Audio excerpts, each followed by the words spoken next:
This is Ian from Easy Genie, and today I'm going to be doing a special video about how to handle photos when you're going to be scanning them, putting them into the computer, and storing them afterwards. There's basically 5 steps that I think are pretty important, and if this video helps, please take a moment to like it and follow me, and let's get started. So you can see that I have this stack of photos to go, and actually there's some more photos in here, and I'm going to explain why they're in 2 separate piles in a minute. One very important thing to keep in mind when you're getting this process started is just to have your technology in place. So I'm not using my phone for scanning. I'm not using a flatbed scanner. I'm actually going to be using a special scanner that I purchased on Amazon, and I'll have a link in the show notes so you can see what that is that makes the process go faster. But regardless, have the technology ready to go so you can scan the photos, and then also have a system for organizing the photos once they're in your computer. That's step number 1. Step number 2 is to keep families separate. So this folder right here, this contains probably about, 30 or 40 photos. This is from my mother's side of the family. These are from my father's side of the family. One thing I see a lot when people are organizing photos, or even when relatives come to me and they'll hand me a shoebox of photos, it's everyone's mixed together. And if that happens, it actually makes things much more difficult to organize and to figure out who some of the people are. For instance, if you just have a random photo, like let's say this photo right here, and you're not sure which branch of the family it is, and obviously this is an old photo, and identifying who the people are, it's going to be twice as hard, because then you have to go to both sides of the family and ask, all right, does this look like any of your older relatives to both your mother and father? But in this case, because this is from my father's side of the family, it's much easier for me just to go to my dad and say, hey, do you recognize who that person is?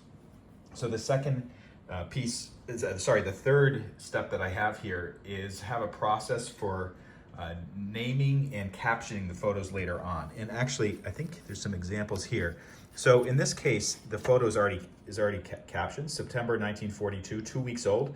So, but this caption is incomplete. So you should have a process in place for actually expanding the caption, of course, using archive-safe ink or other writing materials so it doesn't damage the photo. But basically, I know this is the birth date of my aunt, or a month after my aunt was born. So what I'm going to be doing is actually filling out information later on, identifying who that is, and also putting in my name in the annotation. So down the road, maybe 50 or 100 years from now, long after I'm gone, people can see where the information came from, because obviously there's going to be 2 different writing styles on this particular photo. So the 4th step that is really important is what to keep and what to throw away. And actually for this part, I'm going to draw on a system that someone I interviewed for the Easy Genie blog told me about. Her name is Michelle Doyle.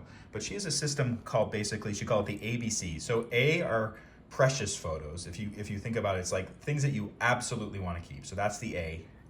B are tell the story. So that brings in details that can help explain the story for one of your ancestors. C is stuff you can throw out, or you can can them. And S are just photos that are special that should be kept for some other reason. So I have some examples here actually of the A, B, C, and S photos. So this photo right here, this is a portrait of my grandfather and his brother Frank.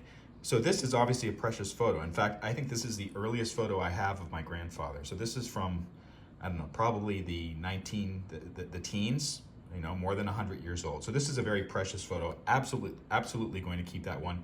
And also I'm going to caption the back, because for some reason this one, no one captioned it.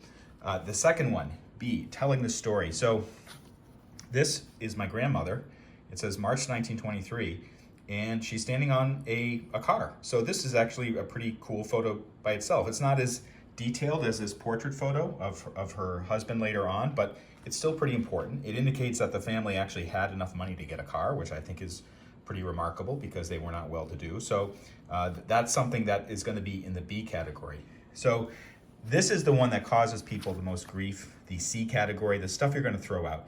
This could be duplicates, it could be blurry, it's not really clear what it is. So this photo has no caption.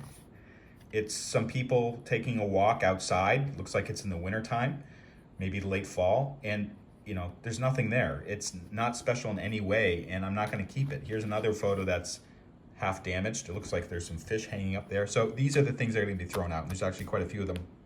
And then the special photos are ones that maybe you only have one photo of the person.